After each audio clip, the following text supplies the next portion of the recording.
l'Ontario demeure dernière de classe en ce qui a trait à la construction de logements. D'ailleurs, le gouvernement Ford promet des changements législatifs, mais ils demeurent vagues sur leur teneur. Les derniers chiffres de la Société canadienne d'hypothèques et de logements font état d'une baisse de 13 % des mises en chantier en Ontario en 2025. Seulement 62 561 nouveaux logements ont été entamés l'année dernière pour 72 118 en 2024. Pourtant, le reste du pays semble sur la bonne voie. Le taux de mise en chantier au Canada s'est fixé à 5,6 en 2025, soit le cinquième total annuel le plus élevé jamais enregistré. La Saskatchewan avec plus 42 % le Québec avec plus 32 % et la Nouvelle-Écosse avec plus 31 % ont tous connu une excellente croissance. De nombreux facteurs entrent en jeu pour expliquer la situation en Ontario, y compris les droits d'aménagement élevés et une diminution de la demande pour les immeubles en copropriété.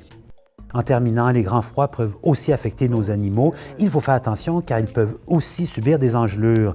L'SPCA de l'Ontario nous recommande de rester vigilants face aux symptômes dus au froid lorsque votre chien est dehors. On parle ici d'inconfort, de frissonnement. Est-ce que votre chien garde ses pattes et ses coussinets dans les airs? Est-ce qu'il cherche à rentrer à l'intérieur? Est-ce qu'il jappe plus que d'ordinaire? Eh bien, ce sont tous des signes que votre toutou a froid.